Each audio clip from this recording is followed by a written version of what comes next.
Redemption!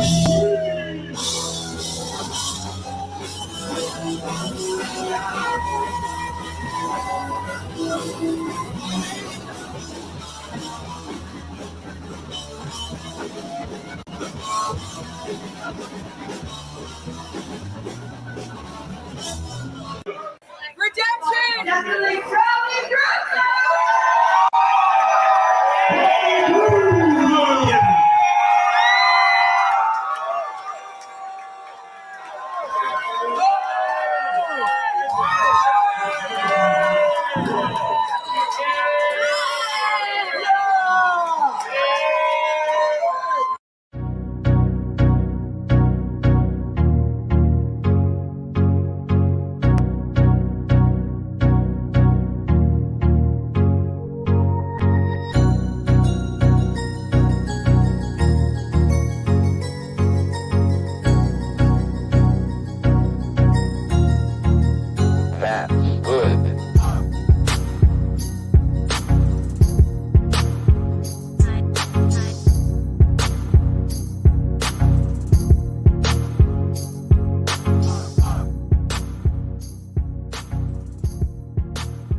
Hello, Chicago. I was muted. I'm Kira Macoun. I'm your host of Chicago Corner, and welcome to your Tuesday night edition of Chicago Corner. Hope you enjoyed that little snippet from just a little thing I did over the weekend, kicked some ass, took some names, and did it all in mud. So I'm excited to talk a little bit about that, but I'm mostly excited to dive into the news of the day and really the news of the weekend. And here to join me, as always, is Mr. Jerry Vassalatos himself. What's going on, Jerry? Great to see you, as always. Love seeing your smiling face. Well, here I am. That's going to be my running intro from now on. Yeah, I should get. I think we should all have little intros, and I want the one where I'm standing up and like winning and all in mud. I have a little problem. What's the problem? I have an addiction, and I need an intervention. Is it? Oh yeah. What is the addiction? Gummy strawberry rings. Yeah. Oh God. I am the wrong person to talk to about gummy addictions. I love gummies. I love gummies. They're sugar coated. I get them from the market on the corner here, like a half a block away. And it's like, I know I shouldn't eat them, but I stop by there every once in a while. I'm like, I want a little something to snack on. And I end up buying 4 packages to last me a couple days. And I just hope they run out so I can't buy anymore because they're just too freaking delicious. Yeah, we live by what's it called, Ferrara Pan or whatever, and there's so much cheap gummy candy there. And Mark's always like, my husband is always like, let's go to, and I'm like, no, that's a horrible idea. No. And I understand the addiction. I'm getting into my demons here. And also joining us tonight is Mr. Ed Heller. Welcome to the party, pal. See, we all have our badass entrances. There you go. So, what's up, Ed? How you doing? I'm pretty good today. I'm still recovering from having seen you mud wrestle, but that was pretty awesome. Yeah, it's funny watching it from the outside and experiencing it from the inside, just because it feels like everything moves so fast. When you're on the stage and you're just trying to figure out how to like navigate the person in front of you, and so it just feels like everything's moving really fast. But then when you're watching from the outside, you're like, okay, this is like just some like grappling, and it doesn't look all that intense. So it's interesting. Yeah, I'm glad I went because I've seen mud wrestling before, but never in person before, and you had all those bands that had opened before, and then you got the band that actually plays with the Mud Queens, which was amazing. And so I managed to get a little bit of footage, and yes, I got mud on me. Yeah. We warned everybody ahead of time they'd be missing a great show if they didn't show up. Now, I am sadly guilty of missing it. I did have a prior commitment, but I was really glad to see that Ed was able to take some video and share some pictures because it looks like it was a great event for a good purpose.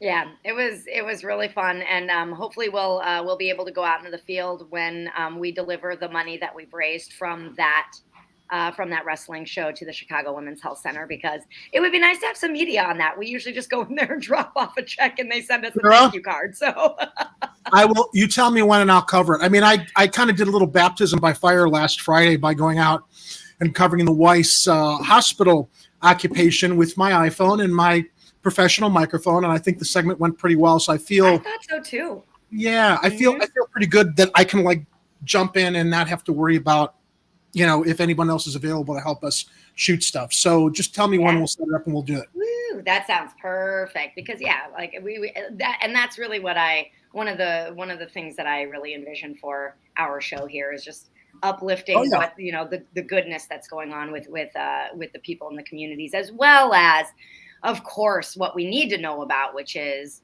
the corruption and what's going on the political front, just so that we are informed voters as well.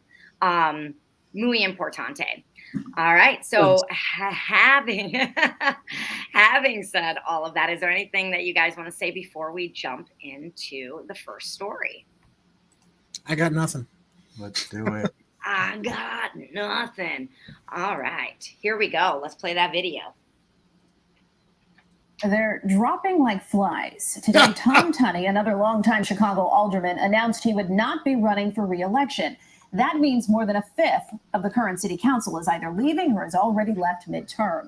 CBS 2 political investigator Dana Kozlov is live outside City Hall. Dana, this could be significant for the future leadership of the city. Yeah, Erica, it'll definitely be a revolving door here come next spring, and it certainly could mean big change, especially depending on who replaces the outgoing alderman, what their priorities are, and how they get along with whomever is elected the next mayor, whether it's Mayor Lori Lightfoot or not. Now, the 12 aldermen are all leaving for different reasons. Some, like Alderman Tunney, are not sharing, and one former alderman believes that Mayor Lori Lightfoot could be a factor. It's arguably the largest aldermanic exodus since World War II. 12 elected members of the Chicago City Council are either leaving at the end of their term or have already left in just the past few months. All of them were a complete surprise to me. Did not see it coming at all.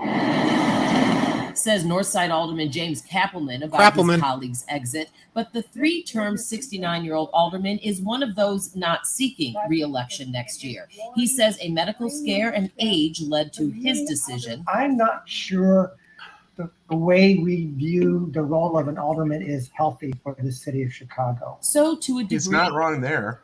Pressure. They believe I'm in charge of the police. They believe that I'm in charge of. He's like, I can't take it anymore.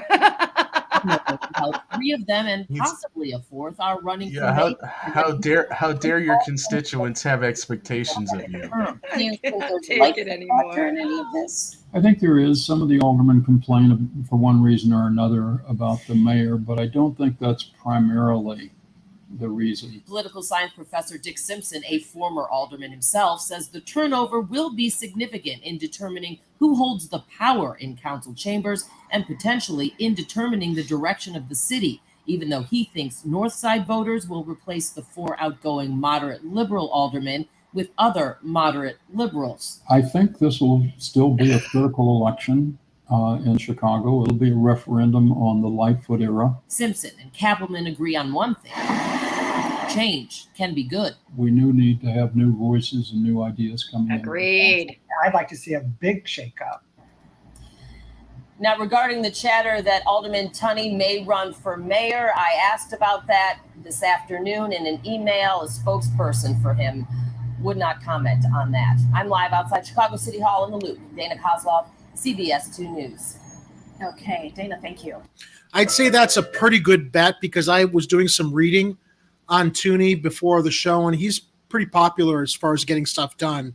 And he might have a shot at it. I didn't see anything controversial or scandalous about him, but Yeah, Well, I mean, it's just the hypocrisy during the lockdown might be. with his restaurant.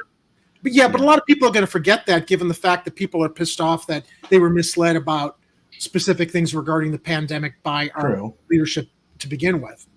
Yeah, I think that a lot of people actually did a pretty poor job in that. So I think that Jerry might be right on that. Although, we'll be doing and I saw that the show on Friday, you guys covered everybody that was running, but we will obviously do our due diligence and make sure to look at the background of everybody and see how they voted on things as we went along. But the representative, the person said, like, being mum about whether or not he's running for mayor. I kind of feel like it's if he wasn't, giveaway, because if he wasn't, they just say no. Yeah. He'd say no.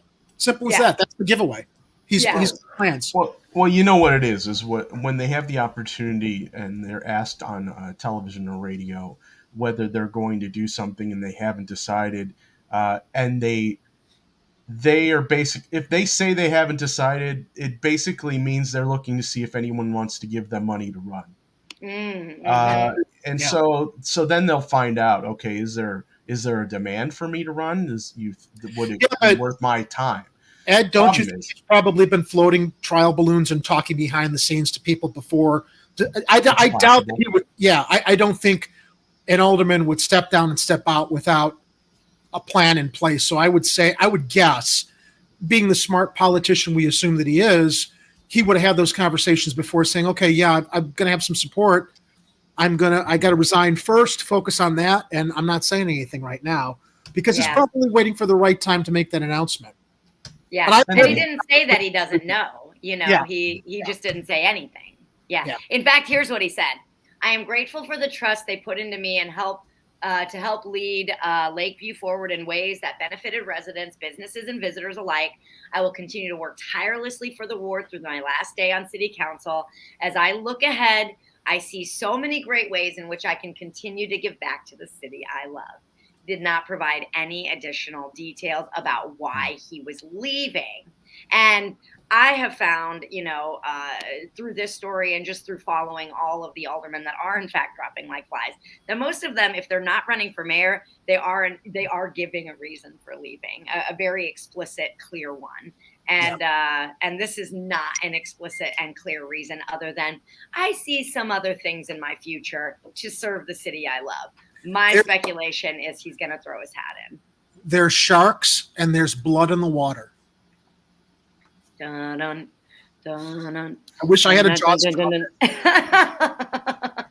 I used to know a bunch of the quotes from that movie.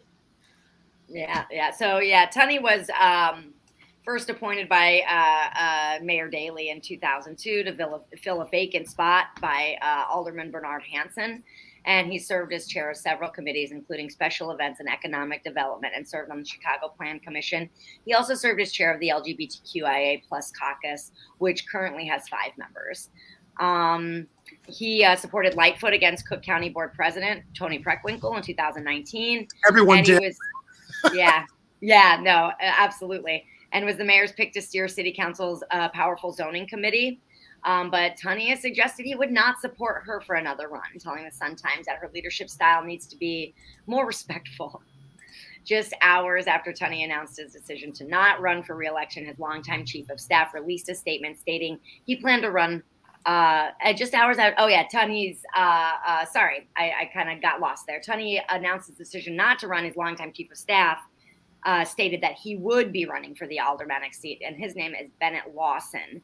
And he's been Tunney's chief of staff for nearly 15 years. So his reason was he doesn't think that Mayor Lightfoot conducts herself respectfully? That he would not support her for another run.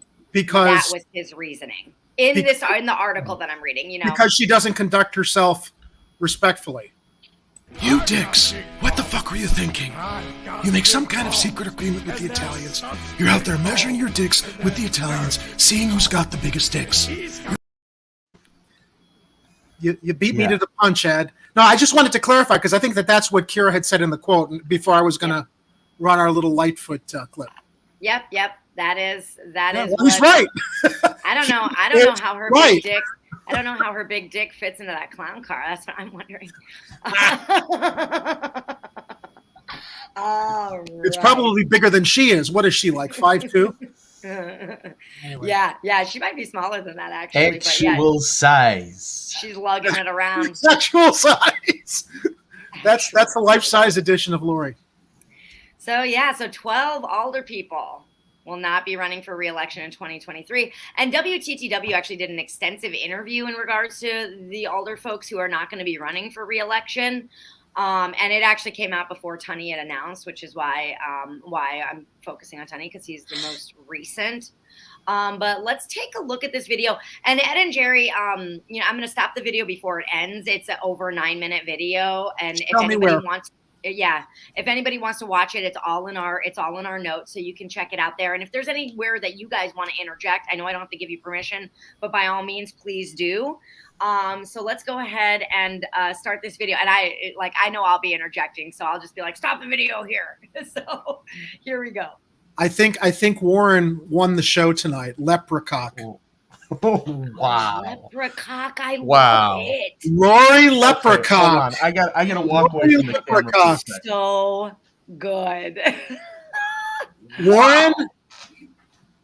Where cheers to you, my friend. I know. I just have water, and I don't think it's good luck to cheers with water. But yeah, well, I got my Arizona. What is it? The raspberry iced tea, but it's good stuff. I salute you, Warren. I love it. Lori Leprechaun. All right, ready for the video? I love it. Let's hit it.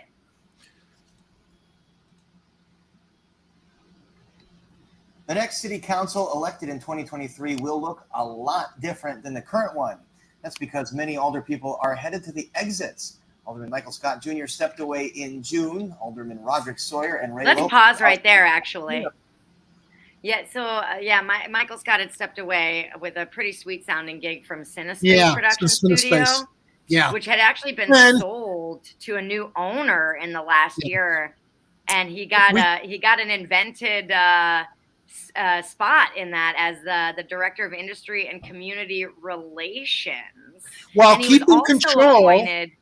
While keeping control over his aldermanic seat by having his sister. Right. That's like I'm looking. He's still got his family still got control there, and he's got the sweet deal over at Cinespace, which did change ownership. End of last year, we had talked about that previously. Yeah. Well, the other piece that I didn't know, and what I also wanted to highlight, was that he also was appointed by Lori Lightfoot to serve as on the Chicago Board of Education now. So I'm like, one's on the chessboard for Queen Lori. Whose leprechaun is he sucking? Is what I'm wondering. Kira for the win. Okay. Again. All right, let's hit it. All right. Instead, and a third, Alderwoman Sophia King, is considering a run for mayor. Some are dealing with legal issues. Alderman Kerry Austin has been indicted for taking bribes and is not running again. Alderman Howard Brookins is waiting for an ethics board ruling on conflicts posed by his law practice before deciding whether to seek re-election after losing a judicial race. And Patrick Daley Thompson, victim of tax evasion and forced to resign. And additional city council members who recently announced their exit plan. The more wretched hive of scum and villainy. Alderwoman Michelle Smith of the 43rd Ward on the north side. She's resigning her seat on city council on August 12th. Alderman Harry Osterman of the 48th Ward in Andersonville and Edgewater. He is also not seeking re-election. Alderman George Cardenas of the 12th Ward on the southwest side. He won a seat on the Board of Review and is stepping down in December.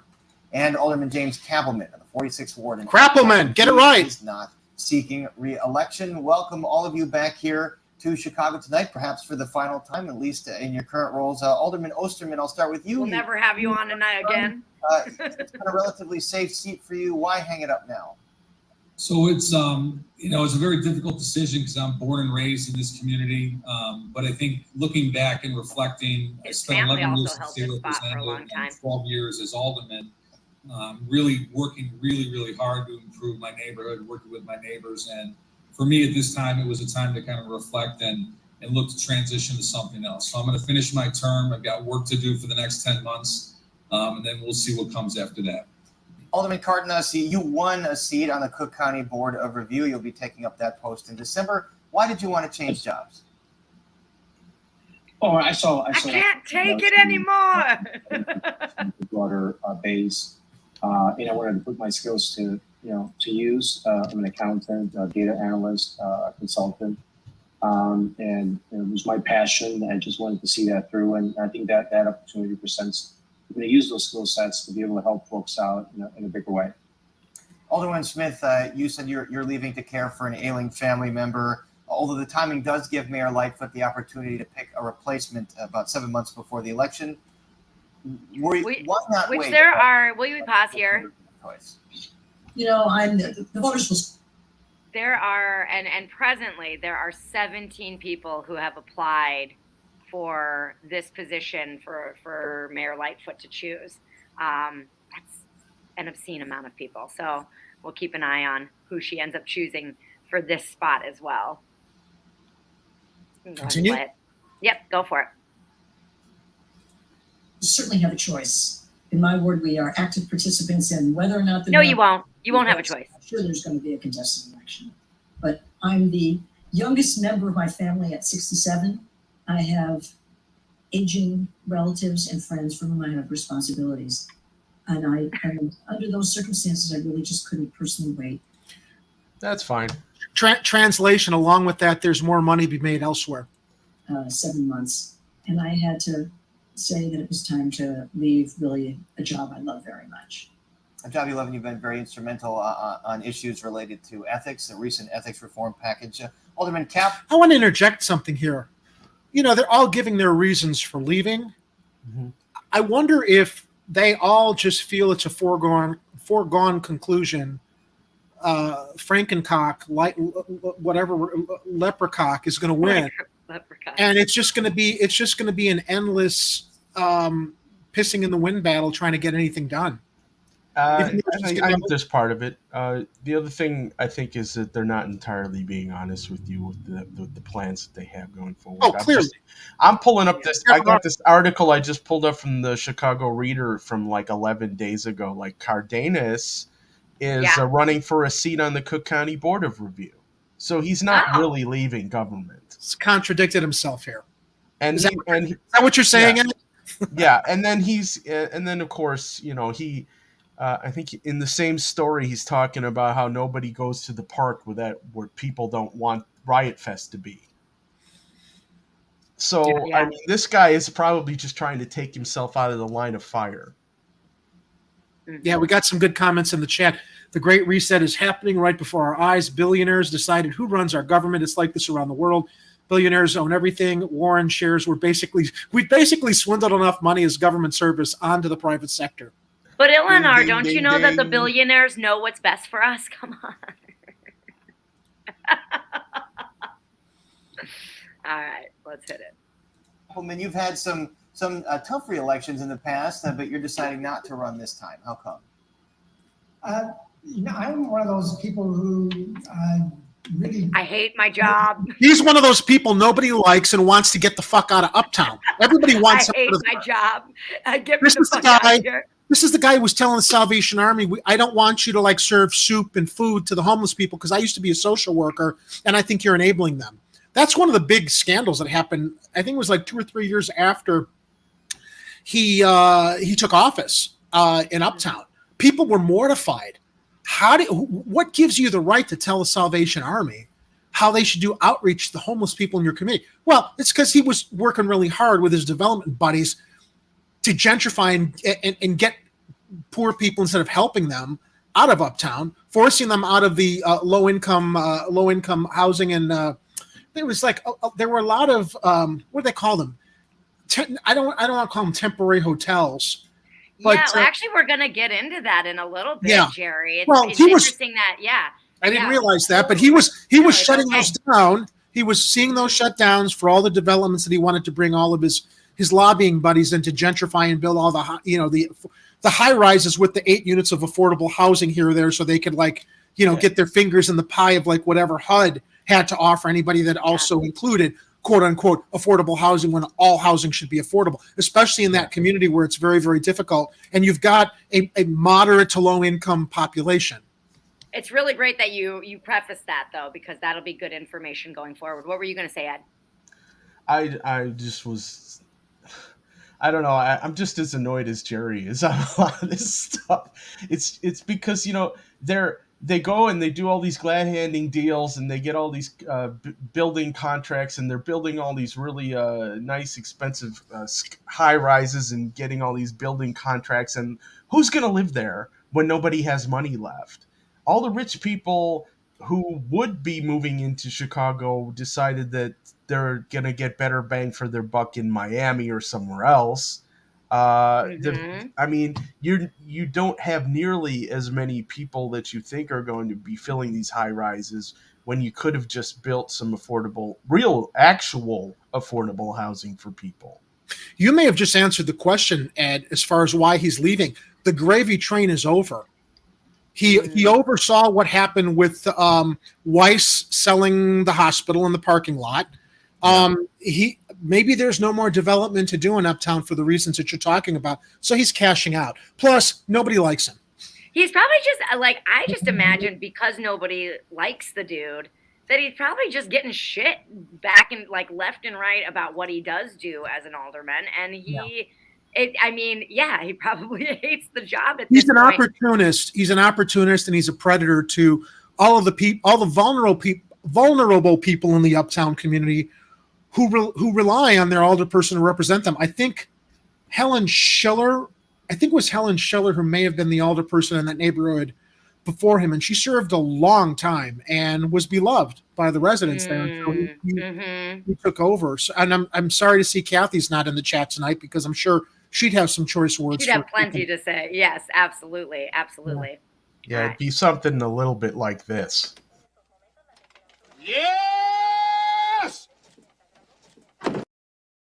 It sure would. A lot like that. Yes, absolutely. Yeah, so, should I continue it? Wait, yes, so we'll once again, Kathy gets told that Kappelman's retiring. Yes! Yep. Bye-bye. All right. When COVID hit, actually about a month before, we all had to just kind of do everything remotely. I heard some bad news from my physician on a number of different things. I had to have surgery, and then I had 3 major cancer scares. And, you know, there's no cancer. I still have to be monitored for it, but I'll be turning 70 3 months from today. And I thought, you know, this gave me a chance to really review what age and illness never stopped Ed Burke. Yeah. Must be nice to take your golden parachute and get all that Cadillac health insurance and just leave. You know. Yeah. Money is what keeps that cancer away, is what I heard. So. Look, I sympathize for the fact that this guy was diagnosed with an illness, but I see other aldermen who clench to the reins of power, like Burke and you know other senior aldermen who've dealt with illnesses. They don't let go, even when they know they're guilty of sin. So I really do think this has to do with the fact he's not going to be able to cash out in Uptown as much anymore. And maybe it's as a result of the pandemic and what Ed spoke to earlier. It's like, who's going to fill? Pardon me? They may have also made blood oaths with, damn, what the hell's his name? Who's that guy who won't die? Who, in city council? Never mind. No, I have no idea. A fictional character? No. Well, he seems like a fictional character. Is he a public figure? Yeah, we should do 20 questions. It's Chicago Trades. 20 questions. That's hilarious. Well, if it comes to you later, just drop it in. Yeah, I'm sorry, Henry Kissinger. They're all making blood oaths to Kent. You're talking about my good friend Henry Kissinger. I was doing my impression of him on Hardlands Media not too long ago, so I may as well import him to here on Chicago Corner. Yes, enjoy the brain farts when they happen, ladies and gentlemen. Yeah, he's as old as dirt, and he's not like. I mean, he's still Very, very powerful. I think he's like almost close to 100 now. At least. Wow. Eleanor shares, yep. These fucking people get the best healthcare in the world. We heard this story. His brother has to beg for access just so he can get pain meds so he can die without pain. Eleanor, Mike, I'm sorry. I mean, there's nothing I can say that's going to make it better. It is what it is. It's horrible. I really, my heart goes out to your brother, and I just wish there's something anybody can do or say to help alleviate that suffering. And the fact that doctors make fucking pain medication so difficult to get to patients that need pain management is a whole other jag we could go off on. But I'm sorry, Mike. The cruelty is the point, unfortunately. Yeah. Mm-hmm. Mm-hmm. Gotta All right, let me. Here we go. Let Krappelman continue. Let me put Krappelman back on the pot. Adventures in my life. I mean, I'm not sure what it is yet, but that's part of the fun. And we certainly wish for your continued health, Alderman. You all have the ability to speak freely now. You're not seeking re-election. You don't have to lie anymore. In other words. So give us all the dirt. That'll never stop them, though. It's in their nature. It wasn't fun anymore. That folks weren't having as much fun doing this job as they had in the past. Alderman Osterman, have you experienced that? Is this job just not as much fun as it used to be? Was it ever fun? It's an incredibly I don't think. Job, and I think each of us works in our community, and we're able to get things done. And I think that's why people run for public office. So I think the ability to help neighbors, the ability It's to. not as fun anymore. We can't just get away with all the shit that we're doing. It's too hard to get away with shit. So I think it's a. The fucking internet has ruined everything. I think fun, it's a challenge. Come on, Osterman, speak freely. Incredibly rewarding and can help move your community in a positive way. Fun perhaps isn't the operative here when you're talking about a job with this kind of responsibility. Alderwoman Smith, why do you think so many of your colleagues are leaving right now? I mean, it's no secret that that Mayor Lightfoot has had a controversial governing style. Does that have anything to do with it? Well, let me say this. First of all, City Council turns over a lot each election. Wait a minute. Let's pause there. Before she continues, let us say this. Scrolling down.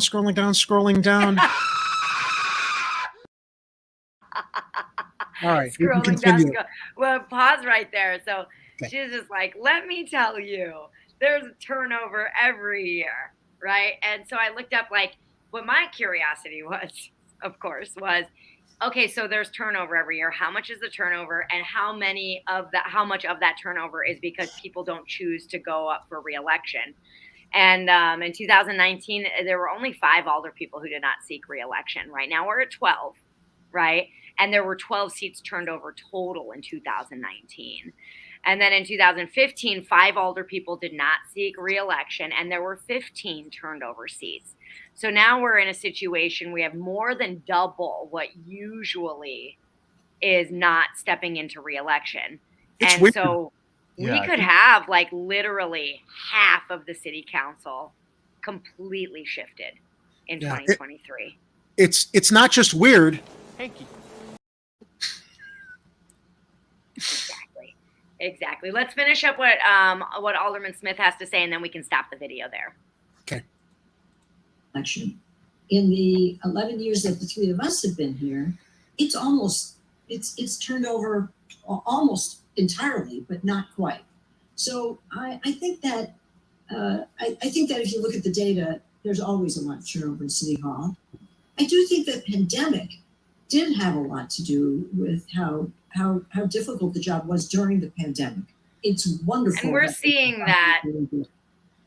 that across the board, I think, with a lot of professions, especially professions that work with the public, is that the pandemic was really, really rough on people. And I do have sympathy for folks that had to deal with working through the pandemic, and not in the way that I worked through.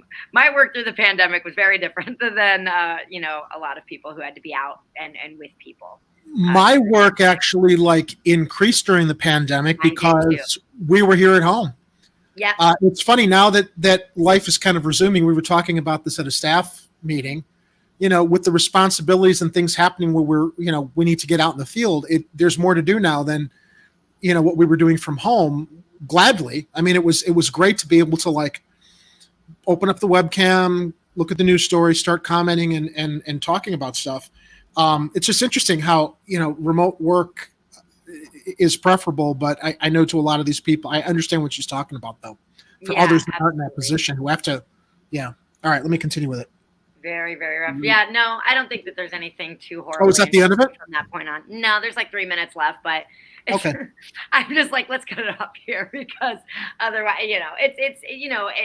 the link is in the show notes. So if anybody wants to watch the rest of the interview with those folks, they can. They just go into some other things about what it was like to work as an alder person. So,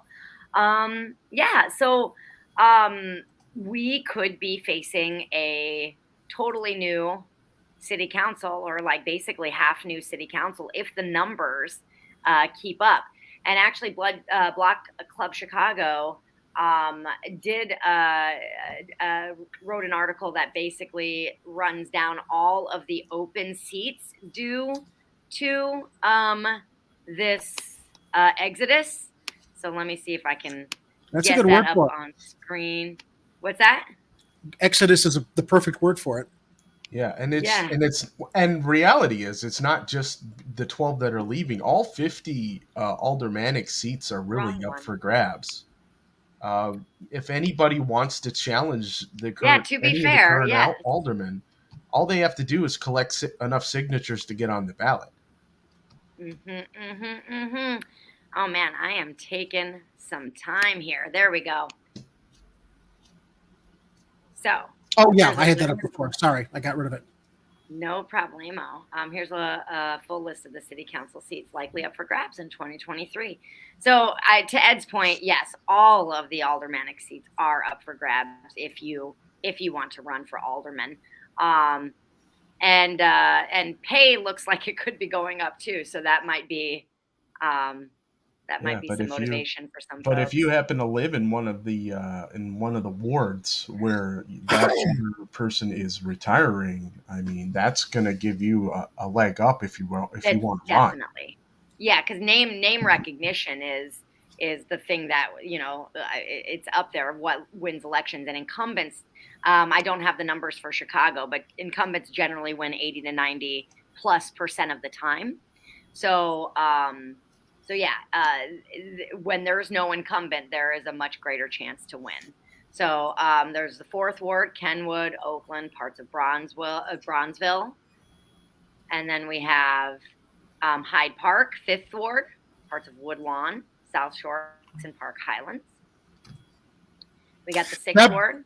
Deborah Silverstein isn't vacating office. As if I didn't have enough on my plate, I would consider it. Up here in 50. You're a busy man. Yeah, I'm doing too much. No, she's someone. I don't know if it was Kathy Powers or someone else once told me way in the past I should run for office, and I'm just like, I got too many other things to deal with, and my big mouth would probably, give a lot of people ammunition to like marginalize me, and it's not. I don't have the. It's a big responsibility and commitment to try it. Plus, it's expensive. So, and I just don't have the. I don't have what other people have to do it. I admire the current crop of more progressively minded alder people or candidates who are coming out that see the opportunity and they have the time and the mettle to commit to it. So yeah, I just don't really think that I would enjoy the actual work. Yeah. Of being an alderman. Like I just don't think that it'd be enjoyable for me, which is why probably the number one reason I'd never consider running to be a legislator. I feel like that's a boring job. Eleanor mentions, and we talked about this last week, did I see that right? $142,000 for the job? Yes, and as it stands right now, they can also have outside jobs. Now, interestingly enough, Lopez, who's conveniently leaving now, is, to run for mayor is saying, oh, well, older people shouldn't have outside jobs. Wasn't a problem when he was in city council. Now it's convenient to pander and make an issue.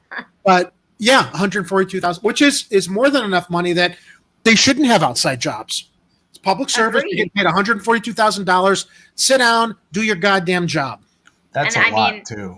And from what I understand, it's like a lot of these folks own their own businesses, which also seems like a little bit of a conflict of interest.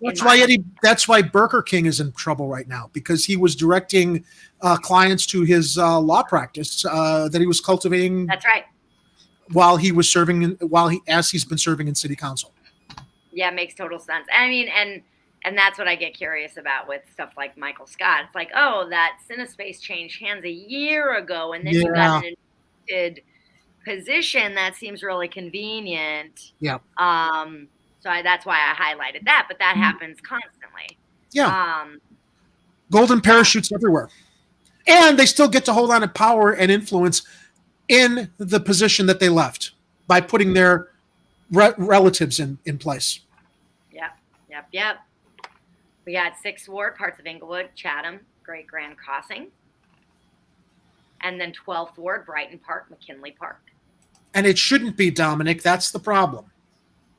So many of them, it's a part-time job. Yeah, and I agree, it should not be. Yeah, and if any of them wanted to complain about, well, it shouldn't be a part-time job because I can do other things. Yeah, go look for all the potholes in your ward and start patching them.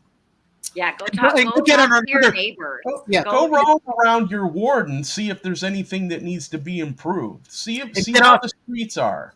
And get off your Cadillac healthcare plan. Or create a situation where everybody else gets that plan. Yeah. Oh, you've got that lovely pension in place for when you're ready to cash out and go serve the private sector. Fuck you. We got 15th Ward, Back to the Yards, Gage Park, right? Oh, I love that picture. Yeah. I pass that building often when I'm headed down. It's actually not too far from the studio. Huh. Okay. Up by Lake Street. Yeah, it's a vintage building that's being landmarked. Just on a little side note, I love vintage buildings, and I see them like, oh, suddenly it's like a little shiny thing in front of me to mention or be distracted by. Yeah, it is lovely, and I actually do enjoy the graffiti on it as well. 34. I love graffiti though, so like really well done murals and stuff. 34th Ward Loop and West Loop. Carrie Austin, and then we have Michelle Swith, who we just heard from. 43rd Ward, Lincoln Park, parts of Old Town. 44th Ward is Lakeview, and then we got 46th Ward, Uptown, and then my old stomping ground, 8th Ward, Edgewater, parts of Uptown, and Andersonville. So, anybody who wants to throw their hat in and you're living in one of these wards, you got a much better chance of making it and getting your name out there. Time to collect signatures started today. So get on out there. Dominic's got another great Dominic, by the way, thanks again, our first major patron to the show. And Dominic, we had a meeting the other day in which your name came up, and we want to reach out to you and offer you some more what do we call it? More opportunities in thanks for your very kind contribution to helping support the show. But Dominic shares, like any other lawmaker position, it should pay the salary that is the median or average income of the people they represent. Yep. No doubt. I think that sounds very fair to me. Cool. So that's that, y'all. And we'll keep an eye on these various wards and these elections and start digging into who's running where and, give our endorsements, I'm sure. And it'll be a lot of fun. Okay. Anything else on that before we start talking about micro grants that for the wards and how they were spent? And our beloved alderpersons, how they decided to distribute all that money. I think we covered it pretty well, Ed. Or Kira did. Just one last thing. Chicago isn't beyond saving. Give me more time. There are good people here. It's true. There are good people here. All right. So when Chicago Mayor Lori Lightfoot rolled out her 2022 budget, she offered each alderman $100,000 as a sweetener to spend in their wards virtually however they please. 9 months since that grant was granted, let's take a look at how some of them have spent it and give our very harsh opinions on it. Okay, so here we go. Hang on, is this in addition to the normal stipend that the aldermen get? What is the normal stipend that the aldermen Because get?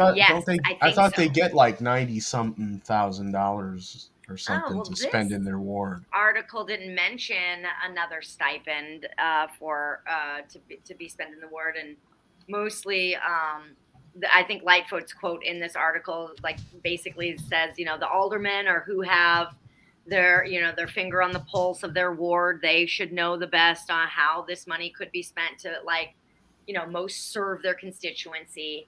So I'm guessing, yes, this was above and beyond from the sounds of this article than what has been done before. I just scrolled down to see how some of the aldermen are spending their micro grants, Kira. One alder person is spending $23,000 for a new website. Websites don't cost $23,000.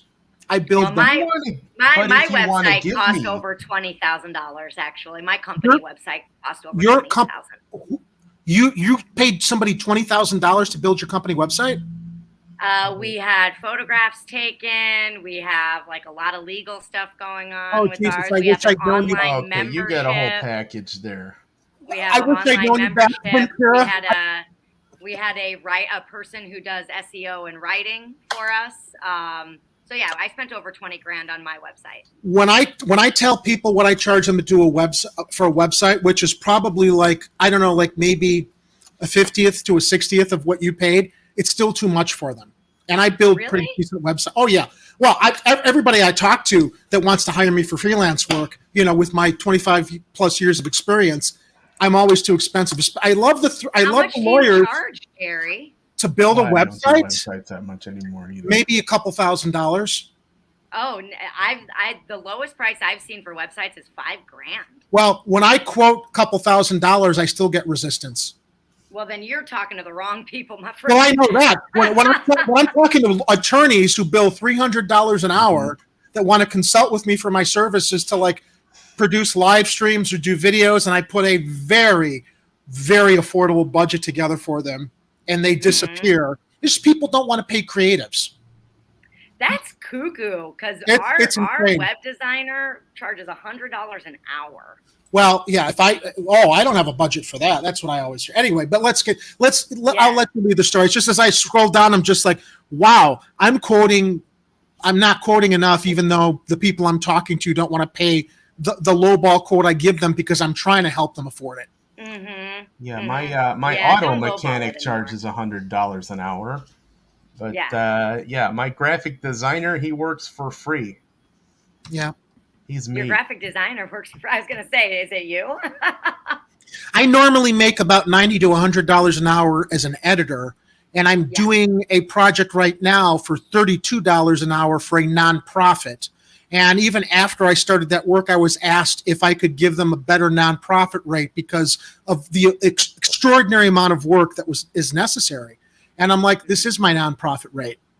Mm-hmm. We talked about it. It's just, Yeah, that's a really affordable they don't value. rate, Gary. Well, it's not going out again.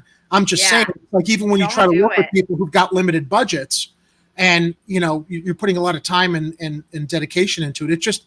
Well, we'll talk about that later, Kira. That has a lot. Let's talk about that later because this is actually a really interesting conversation to me, but it's probably not interesting.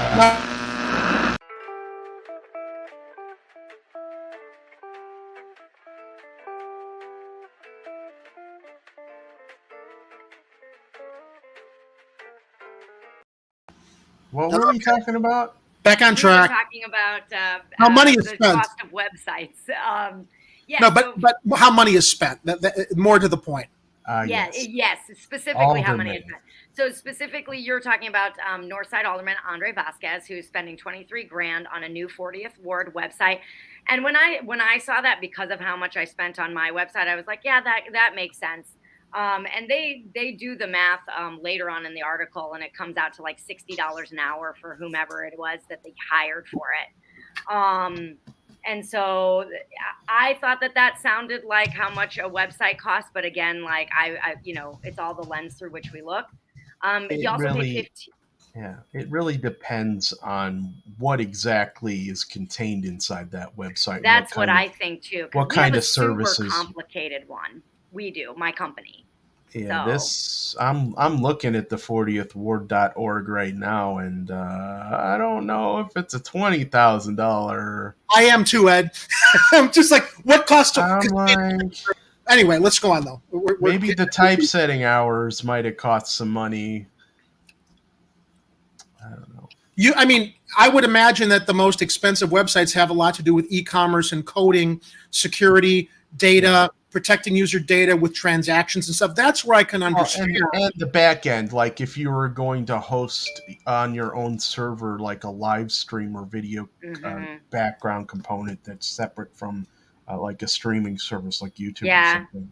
We have a live forum, video replays, like contracts that Yeah, see, Kira's website probably was worth the money that she spent on it. This Vasquez website, I don't know, man. I think he got ripped Ed, I'm looking at the work that you've done for 99 Perspectives, layouts, transitions, updates and stuff, as far as integration with Twitter and other calendar updates. It does look kind of similar, but I'll give benefit based on what Kira, shares as far as like what these things cost. Yeah, I always just thought websites were super expensive, but now that you guys are talking, I'm like, well, shit, maybe I should have. Honestly, it's like it really depends on how much content there is that you're going to be serving on the thing. I mean, if he's got thousands of pages, maybe he's got a bunch of different sections that needed to be translated from a PDF document into web page content, and I can understand the extra hours. Basically, if you're basing it on an hourly rate, then you're saying, $20,000. If you're saying that they're getting paid, $100 an hour, that's what, 2,000 hours? Yeah, in this article it said 60. It said $60 an hour. So now I'm curious. It said $60 an hour is what it shook out to, which is 383 hours. That's a lot of hours. Yeah, but that's you've got a lot of sections on your website, so I can understand. Yours that's 30 days, give or take. I would venture to say yours is more complex than the 40th Ward website. But anyway, I would guess so. My best guess is that our website's much more complex. Yeah, it looks like it. I was comparing them both. Anyway, I know we got sidetracked. That was an interesting conversation. ComelyFitness.com. All right, anyway. Learn how to make real Chicago-style pizza at home at realdeepdish.com. There's my website. Look how beautiful. We're actually redoing the entire website right now, which is a total pain because of how much we paid for it originally. But we're working on it. So Vasquez also paid $15,000 to a progressive advocacy group called One Northside to engage residents about their perceptions of how safe they are and think through public safety solutions that didn't involve policing. On the other side of the city, 19th Ward Alderman Matt O'Shea is hiring private unarmed security to patrol business corridors in Beverly, Mount Greenwood, and Morgan Park.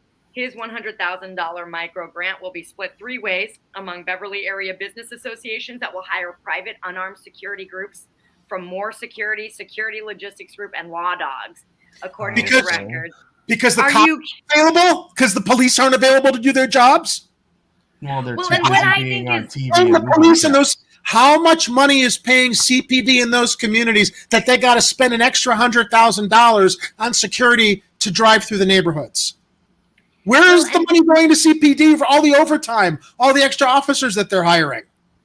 Well, and also what I think is interesting is that it's among area business associations. So it's like specifically for, like, not even hiding it. No, this is not for citizenry. This is for property and business. So you can go fuck yourself. It's like OCP and RoboCop. They're privatizing the security to just to serve the interests of those with the money who are in power. Anyway. Mm-hmm. Anyway, onward. James Kappelman, who's not seeking re-election, as we know, spent much. This is interesting, Jerry. I can't wait to hear your take on this, based on what you just shared before. Is spending much of his grant on housing homeless people in hotels and motels. Kaplan allocated $7,000 to Cornerstone Community Outreach to assist Heartland Alliance Health with providing vital supplies such as phones and venture cards for a pilot program to give shelter to homeless people. Another $40,000. Why wasn't he doing this while he was alderman? It's on his way out. That's a good question. He's basically protecting his legacy. It's closing the barn doors after the cows have left and the horses. That's what I'm pointing to. Thank you, Jerry. Yes. Because when you shared that earlier, I was like, oh shit. He was the one that spent all the money on housing the homeless folks. He wants to protect his legacy on the way out. He wasn't doing any of this shit. He was chasing them out. But that's the thing is, like, he had all this time. Yes. Oh, but now the $100,000 micro grant, now he's got money for it. While he had money to help all these developers do everything else in Uptown that most of the residents did not want. They wanted to see more secure housing for the vulnerable people in the community there. I mean, some development is fine, but these new luxury high-rise towers, when there are empty buildings that can either be rehabbed or fine as they are. Exactly. Yeah. Another $48,000 will go to fellow nonprofit organization Trilogy, mostly to find emergency housing for more than. This is also interesting, to find emergency housing for more than 50 homeless people at motels and hotels, running at $100 per night. I just feel like there is just a more investy type of way to help homeless people. I'm glad that 50 homeless people are getting helped, and I think that's great. And isn't it like there's more ways to invest, right? For like future. Look, this motherfucker with all of his high profile, high net worth development friends could figure out how to grow that $100,000 into doing more in that community. That's right. This is a Band-Aid for an open, festering wound that has been bleeding throughout his entire term as alderperson there. I'm glad that there are going to be people benefiting from this. Thank Christ. And I'm agnostic when I say that. So thank you if you're out there. I'm very, very glad that there are going to be people, homeless people, vulnerable people benefiting from this. But goddamn, it's all about his legacy now, not about what he was doing while he was trusted to serve the vulnerable people in that community before this, who are living in the tents and living under the bridges, and were basically chased out of the community because they wanted to develop these properties and tear down these SRO hotels that were helping them. Yeah, I loved Pat's comment about buildings being left vacant, decaying. They should be taken under eminent domain. I've also thought like we should be taxing people if they have vacant apartments. Like they should be taxed on those vacancies instead of, because a lot of people are getting tax breaks due to having vacancies, and in these luxury situations, if we reverse that conversation, then maybe the prices will go down a little bit because it would behoove them to actually house people instead of, keep the price high and keep the space empty. Yeah, Pat, could be. Probably the alderman's brother who needed some bucks who designed the website. Oh, I'm sorry. I thought we were talking about Kappelman here. I thought I thought this was related to real estate. Okay. It doesn't say who the website was built by. They say in the article that there were 2 bids for it, and Vasquez admits he went with the more expensive bid. So. Okay. Cool. Onward. Other uses for microgrants include Daniel Espada in the first ward, $50,000 for an anti-violence program in Logan Square, $25,000 to run a forestry program, and $25,000 for a health and wellness program. Not much more detail than that. Alderman Pat Dowell in the third, $16,000 for street outreach violence prevention. Michelle Smith, $50,000 on youth mentorship and education. Maria Haddon in the 49th was $5,000 on voter education and mobilization within the South Asian community, and $5,000 on food pantry services. And it's not clear how all of the aldermen plan to spend the money. And the city budget office only released information on some of the projects, and more records weren't immediately available. But the Chicago Tribune has filed a Freedom of Information Act requesting all existing contracts. And I am very curious. I love looking at this shit. So hopefully that'll be coming out shortly, and we can We can look at how these micro grants are being spent. It looks like a lot of people are doing violence protection, looking for ways to curb crime without necessarily using extra forces and extra police. So that to me sounds like good news. And yeah, I thought that the Kappelman angle was very interesting, considering what we know about how he's been legislating. So yeah. Yeah. So anything more on the micro grants before we move on to street racing, where I'm suddenly gonna become a curmudgeon? Well, no, let's get to that, because I saw that story pop up on social media and I thought, look, I'm not for street racing. I am such a curmudgeon on this one. NASCAR when you've got street racing, right? Basically, yeah, I know, right? It's taking this to make where they're arresting all the kids who are already doing it for free. I get the double standard totally, but man, if that was happening in my neighborhood, I'd be. It's insane. It's dangerous and it's insane. I'm trying to open up the link here. Sorry. It's not good. It's not good. So yeah, we got a video here. Let's go ahead and take a little watchy boo. Yeah, this was insane. These videos. Here we go. They're crazy. Whoa. And before the video starts, I think I talked about in the past how it's been reported that CPD knows where these things have taken. The tire tracks are left all over the streets afterwards, but I guess these street racers returned those same places. So my question a couple weeks back when we first started talking about this is like, why aren't the police out there knowing where these people are going to go to stop it before it starts? So what shocks me is how this stuff starts before they can get there, because apparently I was also reading it's coordinated by social media. So if you had cops who were detectives who were like paying attention to the Twitter social media feeds, they get the fuck out there before these goddamn street races started. All right, here, let's run the video. Well, I mean, even if they got out there beforehand, then you'd have people seeing, 5 out showed up and texting everybody, we're moving to the other location. Follow them. Don't threaten them. I mean, this is a situation. Yeah, I mean, well, obviously, that's their challenge. That's they want their follow them to the location. Triangulate. Isn't that what the cops are for? Isn't that what the cops are for, Ed? Isn't that their job? Well, it is definitely what the investigators are supposed to be doing. Investigating.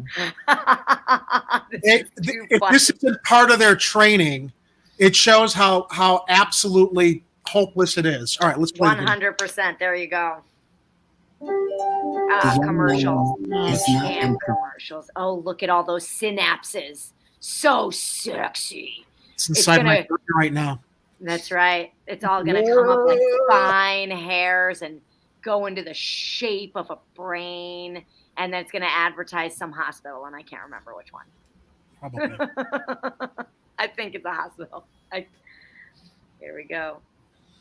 Or just wild hair. Maybe it's not a brain. Oh, it's Mayo Clinic. Ooh, the Mayo Clinic. Here we go. For police as they responded to multiple calls of street racing throughout the city. And now we're learning a woman died in all that chaos. CBS 2 Sade Gray is live in the West Loop at Morgan and Washington, where tire marks now cover that intersection. Sade. Listening. Delay. Listening. Delay. Well, Dana, I want you to take a look right behind me. You can clearly see where street drifters were doing donuts at intersections like this. The chaos spread from West Loop to Chinatown to Burbank, where the Chicago Fire Department says a woman was hit by a car and died. This is a tragedy waiting to happen. That tragedy, unfortunately, coming true.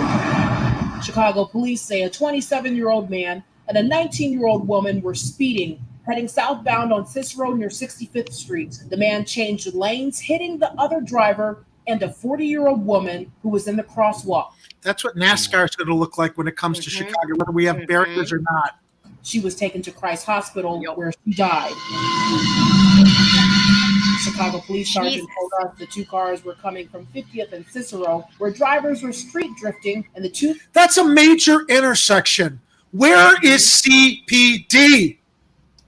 I know where they are. They're protecting the film and TV sets where they're understaffed, which we reported on a couple weeks back, right? CPD is allocating resources to film and TV sets because they can't find enough off-duty cops to pay security for the film and TV sets. Therefore, the communities are left abandoned. Vehicles were drag racing.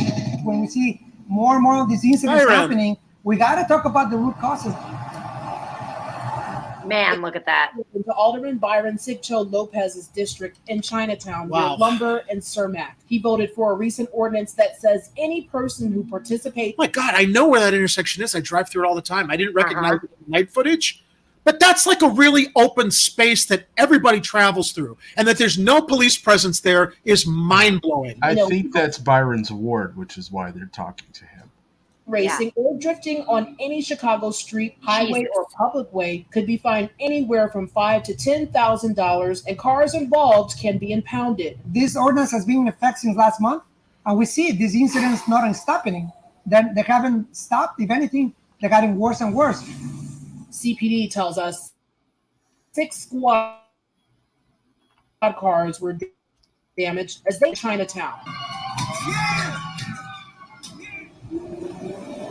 Several people gathering, blocking intersections, waking up several neighbors in West Loop like Joanne Coughlin. It was very frightening, for sure. And, I've always felt pretty safe in this. Okay, I'm on her side, but if that's not the archetype of a Karen. Oh my God. Yeah. I was like, she looks so much like a West Loop lady. It's hilarious. Coughlin recorded this video from her balcony of people drag racing in her neighborhood. I'm afraid it's going to happen again, and I'm afraid it's going to escalate and get worse. CPD says the 27-year-old driver faces a citation for obstructed front windshield and pedestrian in the roadway, but the sergeant tells us that he could also face a manslaughter charge. Reporting live in the West Loop, Sade Gray, CBS. Why? I mean, I think that he'd certainly face a manslaughter charge if you're drag racing in Why wouldn't they? Yeah. And you're killing somebody. That's manslaughter. So there's that. So there are all kinds of videos of there are. I'm queuing the next one up. Nutting. So let's go ahead and get the one from above. Do you have the above view? Well, this was the aftermath when the cops finally did show up. Oh, because there is one of the upper view. Oh, is there another? The car going around in circles. Let me get keep that the one other up. one up. Oh, I was going to say, because I have the other one prepped if you want me to grab it. Yeah, So. go ahead. You run yours, and I've got here the we go. Yeah, totally. Because I know which one you're talking about, and that is a pretty incredible. I mean, that looks like it's a scene from a movie with that overhead drone cam. Yeah, it's incredible. All right, so this is the donutting. Here we go. I mean, I don't want to say it's not kind of cool, but it's just too dangerous to do in the middle of the city. I mean, just being like that close as a pedestrian to that is just insane. And it goes into the crowd a few times if you watch. Yeah, he's getting really close to him. Christ. All right, that's enough. Hold on. I forgot I was the one controlling it. Okay. All right. So let's take a look at what happened when police did come on the scene. So first, though, Pat Brannigan, the police are sitting under the metro tracks just hanging out. Yeah. Illinois. They're just getting ready for NASCAR. They're practicing. Duh. Another good point. Yeah, I was just screaming this. Do the cops even know how to investigate? It's a real question to ask. But it really is. It really is a good question to ask. So this is epic, this footage, and whoever got their drone up there to film this, so good. This is cinematic. This is movie quality. All right, here we go. This is what happened when the cops finally showed up.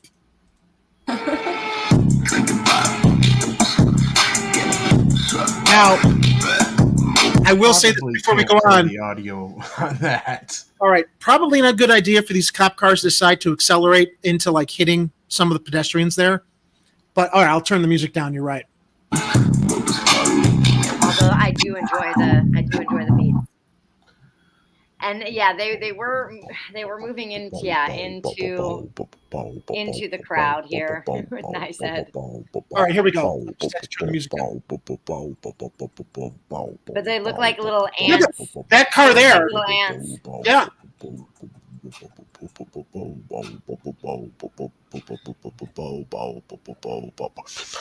Yeah. So, and Ed, you actually made a really great. You're really good at that, by the way. You actually made a really great point somewhere in Slack, and I apologize if you were not referring to this, but like, it would be really nice if like this was the sort of reaction we'd get, like, for something that really mattered, like that is what I was talking about. Yeah, I was like, you see these, it's like they're defending this street car this car stunt event or whatever. By pushing the line of cops back and getting them to retreat. It'd be cool if they were fighting this way for, I don't know, healthcare. Yep. Maybe a living wage. Yeah. Maybe some kind of additional reforms going on that would help the city, community services, or even against police brutality. I guess in a way that is kind of a pushback on that, but it's not explicit. That's the thing. And a violent uprising is kind of useless if there's nothing explicitly there that you're uprising about, other than the cops came because we were doing something extremely dangerous, where we had no business doing it, and fun. But a lot of things that are dangerous are fun. Come on. Leave it to Lori Leprechaun to pass the blame. Social media companies are to blame. Not being proactive and working with police calls it an absolute abomination. At what point are the social media companies expected to call the police? Don't investigators have their eyes on all the social media accounts? Yeah, I agree with you, Jerry. That's not the responsibility of the social media companies. You're right. No. And I think that the point that you made earlier, and then whatever, I can't remember which viewer made it about the investigation. It's like we're pumping all of this money into police and, police training and weaponry and all of this stuff. And it's like, are we teaching the police how to investigate? If we look at, so many cases that are just never closed because the police aren't investigating, like shit that's already happened. Forget about the shit that's going to happen. I think that we're really just kind of, it's wishful thinking. I found this other tweet that I thought, I can't say, look, I don't agree with NASCAR. I don't agree with the street racing, but they made a pretty fair point here. Shout out to the people who resisted the attempted violence by CPD. NASCAR was once illegal, and now Chicago is welcoming it with open arms, along with casinos. Tell the truth, y'all. Just criminalize sports that black and brown youth do without state approval, then turn around and profit from it. Yeah. Well, and they didn't even mention marijuana sales. Yeah, right. And how weed also, the exact same thing happened with marijuana. And then not to mention, there were supposed to be black-owned marijuana dispensaries, and that completely fell through the cracks. So I think that's a devastating point.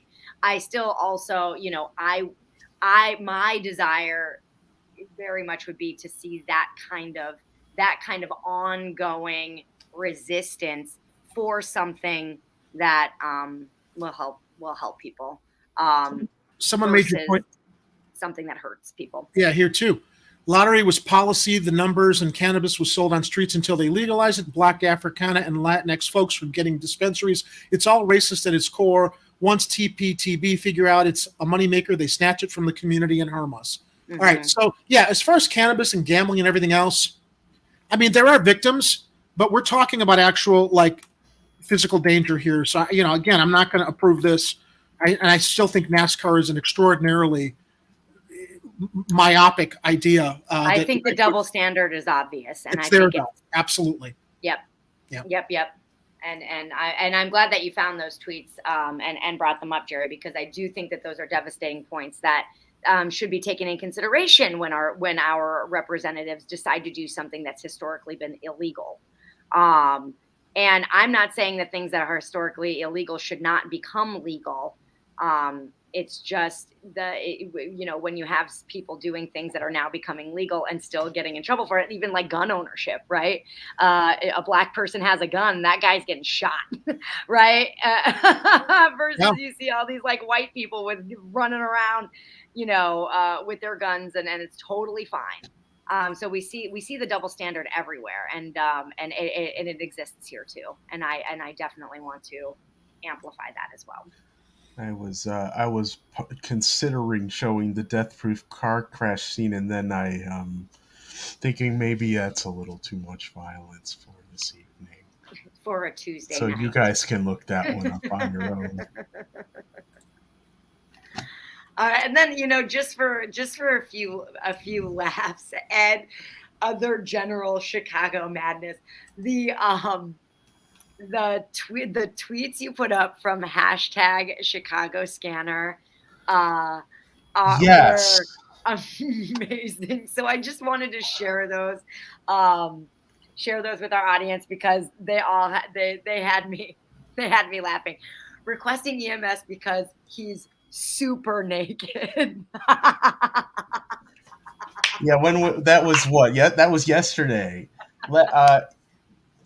Something was in the air in Chicago yesterday. I don't know if they found out a way to vaporize PCP and just spray it into various areas of the city, but wow. I mean, because and I wasn't even looking for these. It's just that sometimes you go on Twitter and you see a hashtag trending, and it was Chicago Scanner trending. Maybe it was all the electricity left in the air from the thunderstorm and lightning storms. Ooh, yeah. Have y'all ever seen anybody running around the streets totally naked? Not in Chicago. During the naked bike. I have. I've seen the naked bike thing. I've been in the naked bike ride, yeah. Oh, the naked bike ride, yeah. I did the naked bike ride a few times. I once did get caught driving naked in my car. You're a brave woman. But I did.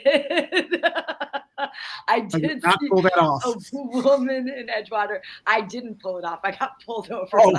I meant the bicycling. I meant the naked bicycling. Oh, I did the naked bicycling, but that was with a group, and so it was totally legal. And then we need a Patreon show so I can tell stories like that and go into the details of them because that would be very funny. Well, we will be on Rockfin soon, so maybe we can do some special Rockfin shows. Yeah, and just talk about all the stuff that we don't necessarily want to cover on Chicago Corner. Oh, yes. I want to cover it. It's just a time issue for me, but I'll wait till exactly. And then we can talk about personal stories like how I got pulled over while completely naked in my car. I could tell the story of my getting arrested breaking out of the Uptown Theater when I was young and stupid. After taking some friends in to explore it. Anyway, here's another crazy tweet. Social media influencer attempted to organize a meet and greet with gang members at the Four Seasons. Because who doesn't do that?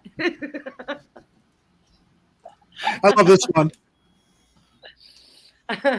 This is my favorite. This one was my favorite. They forced me to buy their marijuana. Oh, wink, man. Wink. I wish someone would force me to buy their marijuana. Buy it. Okay. Oh, man. But yeah, I mean, I do think, this craziness, this wildness is kind of something we're seeing nationwide too. So I also don't want to pigeonhole Chicago as being like the crazy or the violent city. I think that we're seeing this across the board nationwide. So yeah, something to watch for, and keep your clothes on, people. Got the next story queued up for you, babe. All right. Do we want to run the video first or bring up the story? Yeah, go ahead and run the video. Okay. Yes. Give that a second to load. That's coming from ABC. It's a longer video, and my plan was not that we would watch the whole thing. I thought that Osterman did a really good job of explaining like the story behind how it all came to be. So just the first few minutes is all we really need of this, because then it's just Lightfoot coming on and talking. And she doesn't say anything new. Yeah, she never does. All right. There's no commercial on this, so let me get it up. All right. That's what she said. Let me get it up. All right. Easy now. I missed my opportunity. Understandably emotional, said that the 5-year-old boy was just 3 days into his first year of school, and instead of getting him ready for what would have been his first full week of the school year, they are praying and hoping that doctors here can save the young boy. All I want my little man to do, I need him to fight, because we need him. This grandfather trying to console his daughter tonight while also trying to hold it together himself. I'm heartbroken. I'm crushed. I mean, my grandson. After his 5-year-old grandson, Devin Mcgregor, was shot in the head in the 7600 block of North Paulina in the Rogers Park neighborhood. They were saying goodbye. They was going home so he get ready to go to school. He wanted to see his father. They wanted to go see his father, and somebody pulled up and started shooting. Sergeant said the boy's father, who Chicago police identified as a 25-year-old man, was hit in the hand and shoulder when someone... By the way, north side.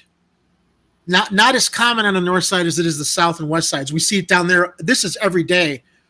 I mean, it shouldn't be anywhere, but it obviously the epidemic is moving northward more. Inside a black Hyundai started shooting just after 6 p.m. Community activists fed up over what they've called a crisis on Chicago's children. The frustrating part is that an individual know who discharged this weapon on these kids and won't say anything. Those of you who have surveillance footage, help us out.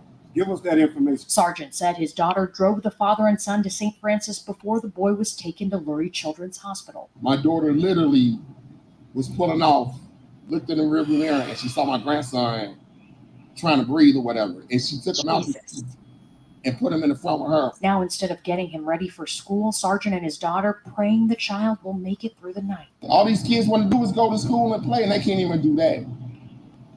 And that's messed up. They can't even do that. It just keep happening. It just keep happening. We got to do something. We got to do something. We got to do something. So far, Chicago police say no one is in custody. And based off of police recent reports, this young boy is the 12th minor shot in the city since last Monday. So was there something from Lightfoot that was supposed to be in there? There was another video. I hadn't seen that video, but that's okay. That was a really impactful video. That was a really impactful video to show. No, it was. I see. There is one down. There's a video not that below. one. Further down. Keep it Sorry, scrolling, Kira. keep I it didn't scrolling. realize. That's okay.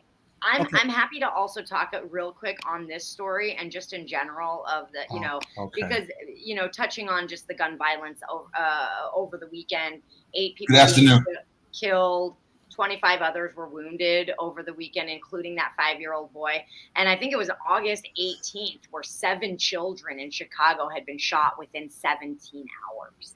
And so this is a very serious epidemic. And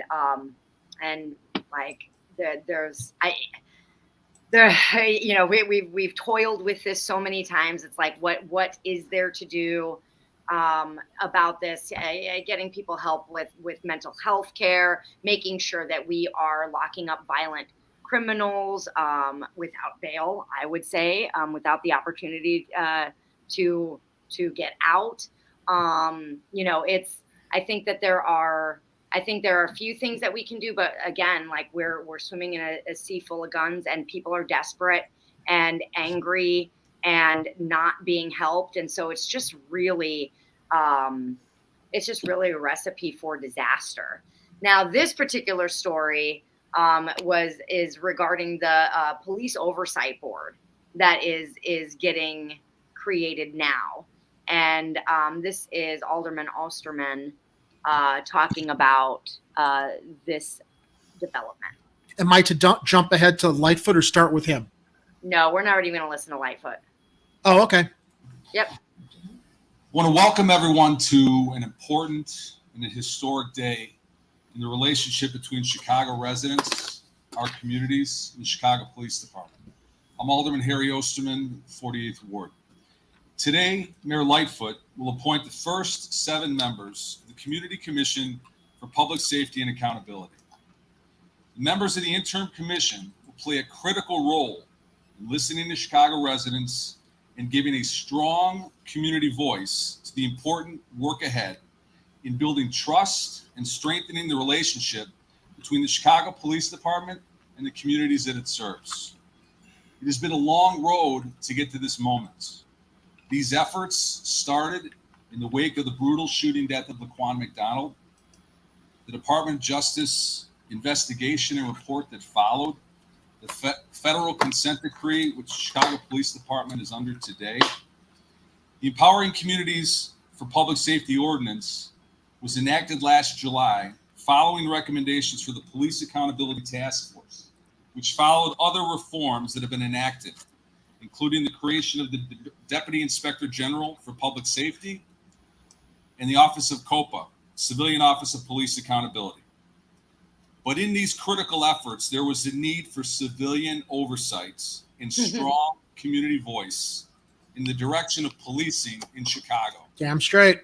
The ECPS ordinance was pushed forward by voices of Chicagoans and community organizations from every neighborhood that demanded a role and a strong community voice in the direction of policing and safety in our city. And I want to recognize the GAPA and CPAC coalitions and all the organizations that worked in collaboration on that ordinance. Since January of this year, the Chicago City Council, specifically a working group of aldermen, have worked at taking applications, interview candidates, and give recommendations of 14 individuals to Mayor Lightfoot for consideration for the interim commission. I want to recognize the leadership and dedication and hard work of my colleagues who worked on the passage of the ECPS ordinance and the candidate interview process. I want to thank Alderman Rod Sawyer, Alderman Sophia King, Public Safety Chairman Chris Taliaferro, Alderman Carlos Ramirez Rosa, Alderman Leslie Hairston, Alderman Samantha Nugent, former Alderman Michael Scott, Alderman Michelle Harris, Alderman Matt Martin, Alderman Vasquez, and my colleague who's here today, Alderman Emma Mitz, and many others who made sure that that passed. Let's go ahead and pause here. Lightfoot for her commitment to. So we have this this police oversight, civilian police oversight board being created, and there are 7 interim commissioners that are going to serve until 2023, and then they will be voted upon, and there's going to be 3 member councils for each of the city's 22 police districts as well. So this sounds fairly robust. I'm curious to see what it will actually look like in action. But for the time being, the 7 interim commissioners are the following folks. Yvette Loizen is a Southside resident and partner at Clifford Law Offices, a former assistant state's attorney. She previously served as chief legal counsel to the Illinois State Police, where she was responsible for supporting public safety initiatives and ensuring law enforcement accountability. Anthony Driver Jr. is a Southside resident, community activist, and public affairs specialist. He previously served as a political and legislative coordinator for Service Employees International Union Healthcare. According to the mayor's office, he has been a lead organizer for the Raise Chicago Coalition, which advocated for raising the city's minimum wage to $15. Oswaldo Gomez of Humboldt Park is a community organizer and one of 2 youth reps on the commission. He is a master's student at the University of Chicago pursuing a degree in public policy, and he worked with the Grassroots Alliance for Police Accountability and Empowering Communities for Public Safety Coalition to create the Civilian Oversight Commission. Cliff Nellis, a West Side resident, is the founder and executive director of the Lawndale Christian Legal Center. He provides integrated legal and social services to court-involved youth. He holds a Master's of Divinity from Trinity Evangelical Divinity School. He earned his executive MBA from the University of Chicago Booth School of Business in 2022 to scale up the Lawndale Christian Legal Center's operation across Cook County. Remmel Terry is a West Side resident and community leader and advocate. She has dedicated her life's work to the advancement of the Black community and its youth, working with groups such as the American Civil Liberties Union, Anti-Defamation League, and Black Lives Matter on issues related to social justice, police misconduct, and accountability, according to the mayor's office. Terry is the second vice president of the Chicago Westside NAACP and has partnered with grassroots organizations to address inequity in legislation and enforcement, economic advancement, education, American legal system reform, health, affordable housing, and political action. Isaac Troncosco is a Northside resident and community advocate. He's an emerging adult representative on the commission and seeks to amplify young voices in policymaking space. And then Reverend Dr. Beth Brown on Northside is a Northside resident, has been a Presbyterian church pastor for 30 years and is at the Lincoln Park Presbyterian Church. She's worked on justice issues related to mental health, public safety, community organizing, civil rights, and advocacy on behalf of marginalized populations. So that is going to be our police community oversight board. Interesting comment from Heather Sharon at on Twitter. Per Ed. Every deadline set by the creating commission was missed. Engaging supporters who believe it is the city's best chance to build trust. What's that? Enraging. Oh, okay. I thought it said engaging. Sorry about that. Every deadline set by the July 2021 ordinance creating the commission was missed. Enraging supporters who believe it is the city's best chance to build trust in officers and police brass and put an end to the repeated allegations of misconduct. Yeah. Yep. And I thought that Angela Sangster, I liked this comment a lot. Nice. He's running the cops serve the community's narrative. Yep. And I mean, I guess that's largely why the oversight board is necessary. I'm just like going back to our original conversation about the training. I'm just curious to see what this does. I do think it's important that the police have community oversight. I think it's important that police actually police the communities that they live in personally. We've talked about that a million times. Yeah. That seems to be just such a simple, logical, because what they're doing is building bridges with their neighbors. They're not looking at the people in the streets as potential enemies that they're fearing for their lives. They're all invested in the same community that they're living in. It's a no-brainer. There's no reason they cannot implement that. They don't want to. It's the police unit. They look at it as a job, not service. It's a job with benefits. It's not a public service. Agreed. That's all about the culture and the training. Mm-hmm. And the system sets it up that way, the same way they set up our representatives to step into public office for the same reasons, which is to make sweet deals, to get like a golden parachute at the end and a pension, right? With no accountability for how you bungle your job, violate people's civil rights, or don't protect people that you're entrusted to protect. I keep bringing up Uvalde, but you want to talk about a clusterfuck breakdown that just demonstrates everything wrong with how badly and poorly law enforcement officers take their jobs. I can't even. I'm speechless when I think about it. They were waiting for orders to go into the classroom. They were waiting around, and then they were harassing and they were pepper spraying the parents who were begging them to go in there and who were going in there themselves because their kids were getting killed. Mm-mm. While they're posing on social media in their cowboy hats and their flak jackets like they're tough guys out of a cop movie. It's obscene. It's like cosplay, right? And then I don't know if you guys already highlighted Ilhanar's, but let's cut the police budget by 2/3. Yeah. That's local jobs and healthcare programs. I saw something flash up, and when I read that, I was like, that might have been it. Yeah, that might have been what got highlighted before. And it's not really a crazy suggestion either. No, not at all. The police departments are often overfunded. Their budget is way higher than it should be compared to other city services. And when people say things like defund the police, that's what they mean. All they mean is we're reallocating resources to other services so that the police don't have such a difficult job, because there's a whole bunch of stuff that they are given as responsibilities that they should have no business doing. And there's preventative stuff that can be done to help curb and hopefully lower crime in relation to mental health, distractions for younger people, economic opportunities, jobs, etc. et cetera, et cetera. Plus, as we've also talked about in the past, I don't think it's that insane to recommend and demand that police carry liability insurance, and that these huge lawsuits that are coming out of taxpayer money come out of their pensions. This is all in our Chicago Corner Manifesto, though. Yes, it is. And we will present our list of demands to City Council and every mayoral candidate that decides they want to run for mayor and represent the common good of everybody, not just themselves and their cronies. Yes, absolutely. Yeah, there's a lot to be done here, you guys, and this is scratching the surface. It's a step in the right direction. Let's see how this unfolds.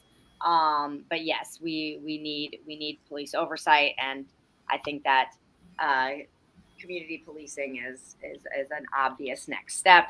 We'll see. We'll see. I'm not going to hold my breath. We'll put it that way. All right. You got it. Let's talk about Amazon, my favorite company. Fuckers.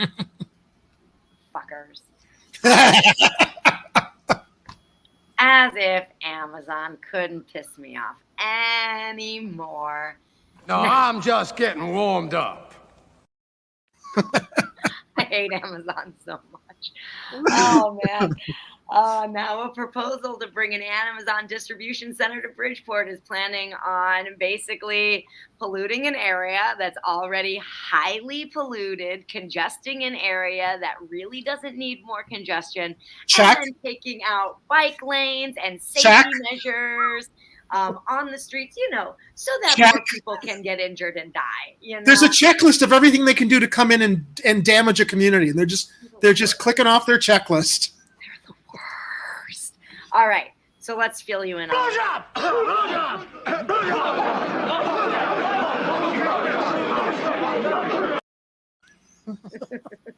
Yeah, exactly. All right, so the logistics facility at 2424 South Halstead Street along the South Branch of Chicago River would expand Amazon's footprint near the city's urban core as logistics companies seek to shorten delivery times to online shoppers, because we need those packages now. Okay. While not allowing their employees to go relieve themselves in the bathrooms when they need to.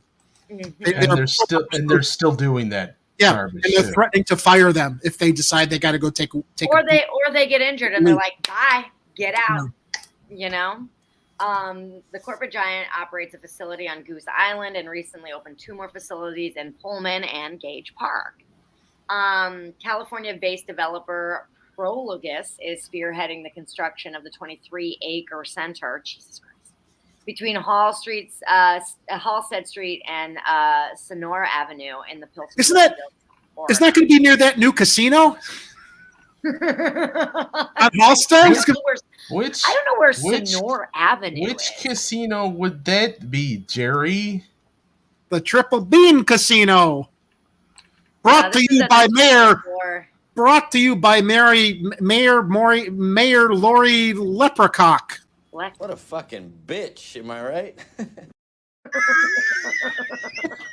Ouch.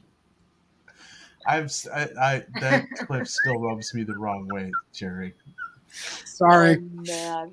Oh, man. Pat's asking, is Amazon making a profit yet? All right. So the plan calls. I love being completely irreverent and having no filter. And I know you're not that way. And believe me, I respect that. But it's not that I don't have the ability. It's just that I realize that we have limitations with what we can and cannot do. Oh, speak for yourself. I have no limitations. In the realm of decency and maintaining. All right. But I was real decent, isn't she? I mean, come on. We're talking about her all the time. Yes! Oh, it's a funny clip.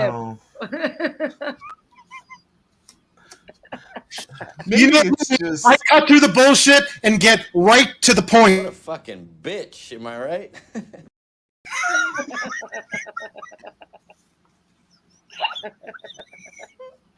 It's just, and I'm no big fan of what James. What's his name now? James. I forgot the actor's name, but I mean, he's had he's had some troubles in his career, but it's just so funny the way he flips it off. What a fucking bitch. It's so funny.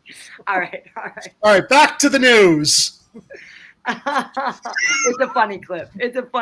All right. So anyway, the plan calls for 487 parking spaces and nearly 1,900 feet of publicly accessible river walk with seating areas and floating wetlands in the river to be developed.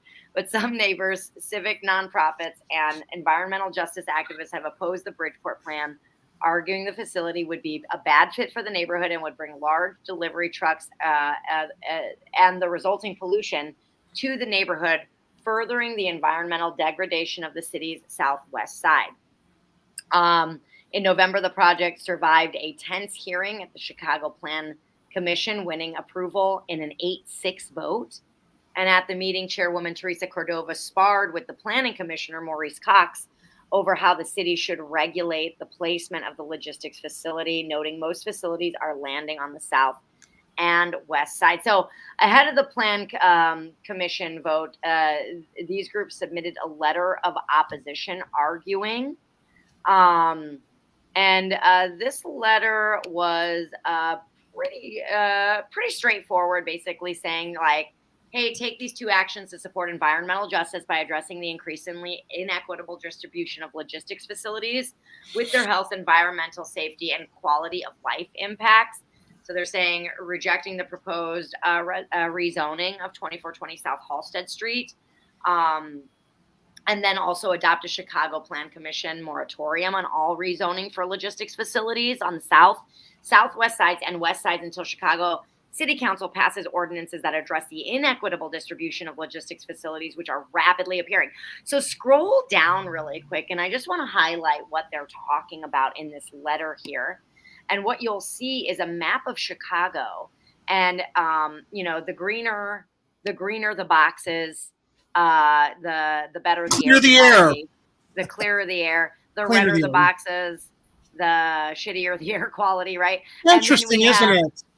Yeah, and then we have the 5-star line. There's the dividing line right there. And those are all the logistics and facilities that are highlighted by little purple stars here. And then what I really wanted to get into, if you scroll up even more, scroll down, scroll up, whatever, there is a fantastic letter written by a constituent, or actually a future constituent, going all the way down to Fawn Lee's statement for the November 2020 Plan Commission. I just thought this was a really powerful letter, and so I wanted to read it. Thank you for letting the community speak on this issue. My name is Fawn Lee, and I am a future resident of Bridgeport. First, let me say that the concerns of labor abuse, automation, traffic accidents, and pollution should be enough for the committee to deny this petition. A wealthy real estate developer shouldn't have the power to determine what our community looks like. Promising to plant trees and make a river path that doesn't change this project for what it is, a big, ugly building that's only deepening the pockets of an e-commerce company that's even uglier. Second, I want to address why I chose to move to Bridgeport. Knowing prior that the air quality was not nearly as good as that of the North Side neighbors, as an Asian American woman living in a country where both major political parties imbue our airwaves with anti-China falsehoods, who either explicitly or tacitly condone crimes against Black people and POC, I do not feel safe or welcome living in any other neighborhood in Chicago. I have lived in Lakeview, where I saw a white man on bus give an Asian woman the dirtiest sneer simply for wearing a face mask before it became mandatory. Around the same time, a white woman looking directly at me exclaimed, "Oh no," when she saw I was wearing a face mask. Living in Bridgeport meant that for once I would have the reprieve from the constant inconvenience, threat, and stress of racial bias. This warehouse unequivocally represents bald-faced environmental racism and divestment. In this country, white people do not have to make the trade-off between enduring endless racially motivated suspicions and breathing in toxic chemicals. And when I say white people, I'm talking about the kind that have the economic means of mobility. Lastly, promises of revitalized city coffers are specious at best, and I don't factor in all the externalized costs, again, of labor abuse, automation, traffic accidents, and pollution. Corporate land giveaways are a divestment because we will be depriving ourselves of valuable resources that could improve our portfolio of greenery, pedestrian and bike paths, and community recreation spaces. We must take a dignified position and recognize that these businesses need us more than we need them. Chicago is not for sale. It is not just a square to exist on Amazon's monopoly board. We need to tell them no if we have any reason to believe we will automate away jobs down the line. And I wanted to bring that point up. We need to tell them no if they don't prioritize clean energy. We need to tell them no if they want handouts, tax abatements, or payment in lieu of taxes. And we give those opportunities to businesses who aren't polluting our city and will pay their fair share. The data against Prologis and Amazon is clear. But in fact, the most dangerous ramification of this is the erosion of democracy, because if the interest of 2 or 3 companies outweighs the interest of 50,000 people before they have proven themselves to be cooperative neighbors, then our elected officials will have failed to do their job. They always do. The only way to protect the city and community. Yes! Sorry, I jumped the gun on that. All good on all rezoning of logistics facilities. I just thought that was a super powerful letter. All of the things that I was thinking of, this woman brought up so beautifully in this letter. Because, you know, when you go on to read this article that we're looking at, you see the aldermen really like touting their excitement. Patrick Daley Thompson supporting the project. I think the development is a way to. He's gone now, isn't he? He was indicted. He's been replaced. Yes. Okay. He gone. Yep, he gone. Anthony Beal, who represents the Pullman neighborhood, he joined Lori Lightfoot in a ribbon cutting ceremony for an Amazon facility. Congratulated Daley Thompson on nabbing a wonderful project. Let's mention. That's why I got confused. This article from Block Club is from December of 2020. This letter you just read, the draft of, is what's happening now. So when you mentioned Patrick Thompson Daley, I'm looking at him in the article. I'm like, oh yeah, but this is an older article that was heralding what was heralding the doom to come. Yes. So heralding the disaster to come. And one of the things that they get really excited about is the jobs. And I have it that Amazon is going to be automating very soon. Well, and their jobs, you know, what do they pay? And the jobs suck anyway. They suck anyway. They abuse their workers left and right. They don't pay them enough. They won't let them unionize to protect themselves, while Jeff Bezos has essentially become the real life Lex Luthor, owning like this company that, I mean, he wants, I think that didn't I read not too long ago, he wanted to get into like pharmaceutical distribution. They wanted to be able to like start distributing medication. I mean, this guy wants to basically control the supply chain for fucking everything. Are they already?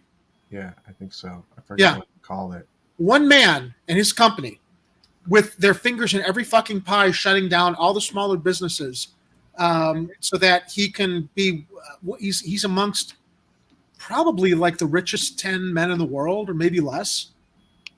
Maybe fewer. Yeah, maybe fewer. Him, Gates, Musk. Yeah, I got nothing else. But yeah, anyway. Rich people. They all look the same to me. I don't know. The movie Idiocracy, they got close, but they should have not used Costco. They should have used Amazon. Yeah. Because Costco actually treats its employees fairly and pays them well. From everything I've read, and I have no reason to doubt it. Yeah, absolutely. So this sucks, and this, this is going to happen, and nobody wants it to, and that's how it goes, because that's how it feels like it frequently goes in Chicago. I miss Kira Rants on HML. Glad she's batting for her home team now. That's right. I'm glad to be here. Yeah. Of course, I mean, just because, it seems like it's happening doesn't mean that people can't still go over there and protest. It's true. Just saying. Very true. Just saying. What are this noise, man? Get out!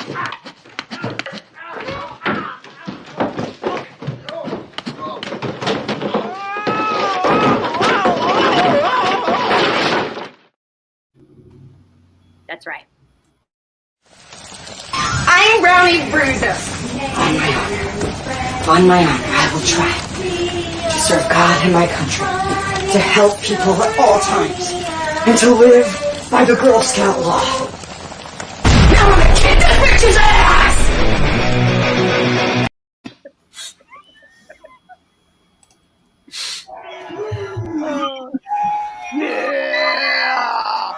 There's me winning.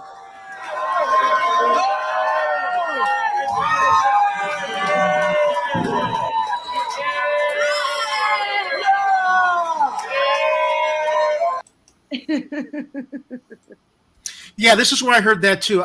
Kit used to work for Costco, and he's confirmed that they treat their employees pretty well. So anyway, to the whole idiocracy comment, which everybody, if you haven't seen that movie, you need to see it because we're practically there.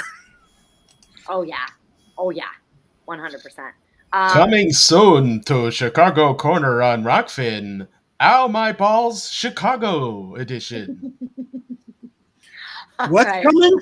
Oh, all right. my balls. All right. So we got about 10 minutes left. Let's go with Jamal Green's announcement first. Okay. I wanted to link up. amplify his video that he put out because he is one of the, if not the most progressive candidate running, the most revolutionary candidate running in the whole bunch. And so I want to make sure that we amplify what is that the Twitter link? Yes, it is, sir. Okay, give me a second.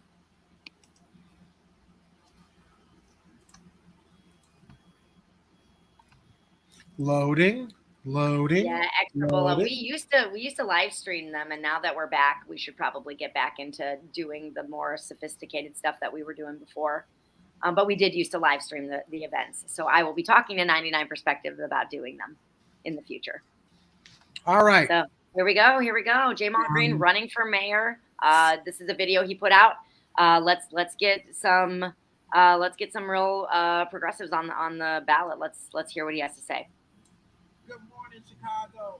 It's Tuesday, the first day of petition collection right here in the city of Chicago. I'm so excited to hit the ground running hard today. Our team is all over the city. Our petitions are all throughout businesses throughout the city on every side of town. So if you see one of these petition sheets, make sure you sign your signature to say, we want Jamal Green on the ballot for mayor of the city of Chicago. I'm excited today because we're going to be moving around the city, going door to door on the trains for the next 90 days to make sure people know that an election is happening in less than 6 months, where you have the chance to have a voice for the neighborhoods as mayor of the city of Chicago. But remember, this is not asking for your vote. This is just saying that we want another voice on the ballot, that we want the youngest candidate ever on the ballot, the most qualified candidate in this race on the ballot for mayor of the city of Chicago. If you can't sign your signature, make sure you donate to our campaign at gogreenchicago.com. That's gogreenchicago.com. Make a $25 donation today. This is a people's movement,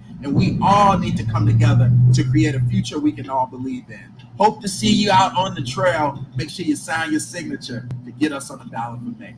Talk soon. Okay, so that was it.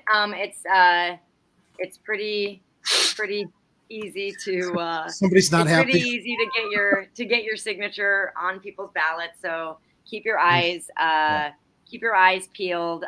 Monica says, "Do it, go green." If you are a candidate running in the upcoming Chicago municipal elections and you want to give us a heads up on videos you're posting on your social media, send a message to @Chicago_corner and let us know that you exist.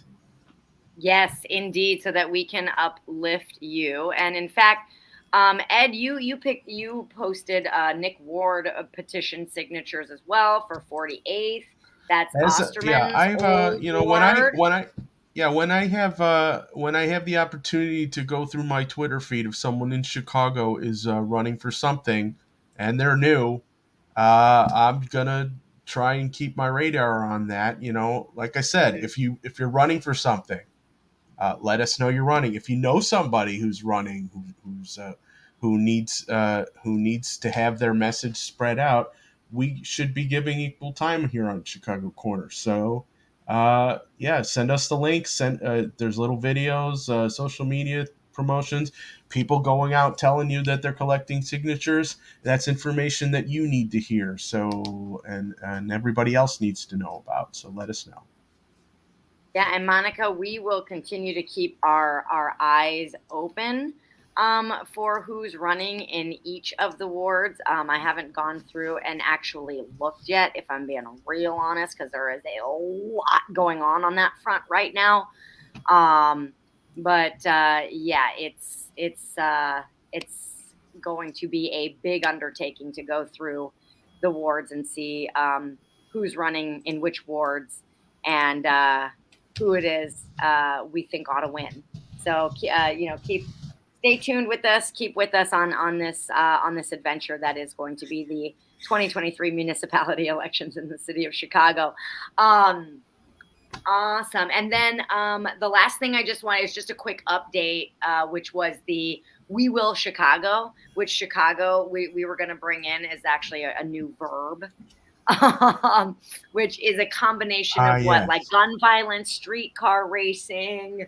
I think we can take the stuff from our Chicago Quarter Manifesto and start sending it to the mayor through this website. She's asking for ideas on how to fix all these different areas, these pillars of Chicago support. Yes. Yeah, I just thought it's interesting that. Sorry, Kira. I just thought it's interesting. That they're starting to post things like that right after we started mentioning that we have a manifesto. I don't know if there's a coincidence there. Well, to be fair, the website says the city's first citywide plan since. No, you're right. When I read this, I thought since 1960. They haven't been doing this since 1966. The last time they did this was fucking 1966, and that's the year I was born. So that's a fucking long time ago. A long time. I'm not saying anything, Jerry. Sorry, you're a young man. Young in spirit. I thank my parents for my genes. Absolutely. Not the ones that learn. Yeah, so I did post this up in our updates section of the notes because we did talk about this citywide plan going into development, and this is what they have come up with. This does not necessarily mean, I don't think, that this is all going to come to fruition. But if you are curious on what these folks did, I think it was a conglomeration of like 80 different people that came together to create this citywide plan with all of these different pillars. Do we want to run it? See what she has to say? How long is it? Yeah, let's do it. I'm curious. Hello, everyone. I'm Chicago Mayor Lori Lightfoot. Today, I am proud to announce the public release of our draft We Will Chicago Framework Plan, Chicago's first citywide. Dude, this sounds really, really, really similar to what we've been talking about for the past 7 or 8 months in the draft you've been compiling. And since 1966, you heard that right. Leading a citywide planning process was one of my top priorities this term as mayor. That's because I know how. That's why she's only getting to it now before the election. Processes can establish a collective vision for our city's future and charted path to achieve its goals. I wanted our citywide plan process to look and feel different than others from around the country. So instead of relying only on City of Chicago staff to forge the document alone, of course we prioritize community engagement from the very beginning. A group of 150. She's got spies and volunteers and 25 community partner organizations to shape the recommendations. She steals ideas from everybody. She stole the youth, Jamal Green was in her office talking about giving him that high school property. Youth center, and then suddenly, to help training and jobs, and then suddenly she's got this shitty app she releases with opportunities, 100, 150, 200 job opportunities on it. And then her youth police training thing. Right. Yeah. Dude. What a fucking bitch, am I right? Plan alongside. I'm just saying, be a little more subtle, Jerry. In this phase, we gathered subtlety is not my strong suit. Insights and ideas from over 65 community meetings with residents, and we incorporated artist-led engagement from the very beginning. working with a team of artist organizers to host 80 virtual and in-person meetings, and engaging 1,400 residents with creative experiences throughout the city. I didn't get a phone call. Neither did I. Furthermore, the draft plan includes not just an ambitious vision for the future, but a historical acknowledgement section within the plan's introduction. My team and I knew it was important to look back as we look forward and recognize our city's history. Now, Obama always says you shouldn't be looking. I knew someone was going to make an Obama joke. The policies, programs, and investments that have both caused and exacerbated challenges like racial and social inequity. You're putting up an Amazon distribution center. Right? Yeah, this exactly. document represents a strong, community-driven, and data-informed vision for Chicago that is rooted in the principles of equity and resiliency. The priorities within it align with many existing initiatives and investments of my administration, like Invest Southwest, the Chicago Recovery Plan, our Climate Action Plan. This is such a crock of shit. A document that reflects the dreams, aspirations, I beg your pardon, what did you say? diverse stakeholders and residents, and envisions a Chicago where people, businesses, and communities thrive, regardless of zip code, regardless of race, ethnicity, or citizenship status. Some of us get a little more cancer than So others. you're saying that we should have equity north to south and east to west, yeah? Future annual budgets. If she says the word manifesto, my head will explode. Hinky. What does that mean, Vince? Hinky. Oh, strange. Weird. She won't use that word. Starting today through November 1st, I am eager to hear your feedback. Oh, you're going to hear ours once we coordinate our presentation at City Council. Please to strengthen this draft plan as we prepare to propose the final version. Oh, come on, of the man. Chicago Plan How the fuck did for adoption in 2023. So to the hundreds of residents and volunteers, community organizations, and city staff that work together to co-create this draft plan, hats off to you.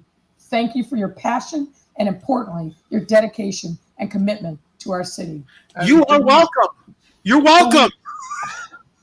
Do we have people in the live chat, or are they watching after the fact? Let's call it, because it's past my bedtime. Well, it's past my time to get off, and then I gotta get my ass out of here because my nephew's coming to live with me tonight. So I know, dude, my life. That's a sitcom waiting to be written. No, 100. That's another thing for our future Patreon show for me to tell you all about, because I have plenty of things to say about my brother, but none of them are nice, so I'm not going to say it right now. Well, some of them might be nice, but nothing at this moment. So again, like they're still doing another final revision of it, I guess. I thought that this was like the document, but I guess I was wrong. I didn't watch that video clearly. Yeah. Well, when I first opened up the page, I'm like, that kind of sounds familiar, and I think that's all been reinforced now with her little presentation. Yeah, well, I think that we have some dissecting to do on it's not her, but it does. Someone in her administration is clearly watching us. I hope so. Why they're watching us, we'll have to determine at a later date.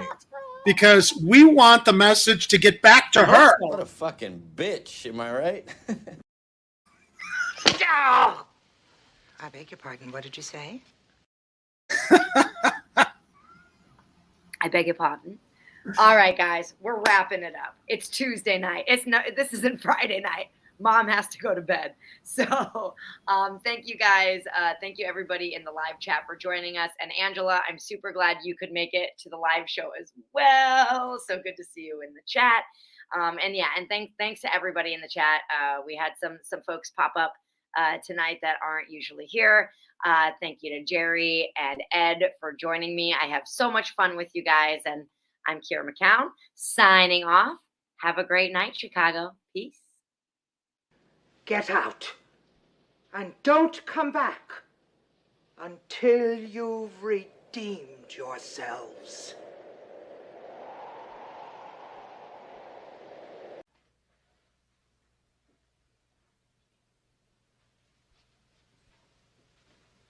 You're still here? It's over. Go home.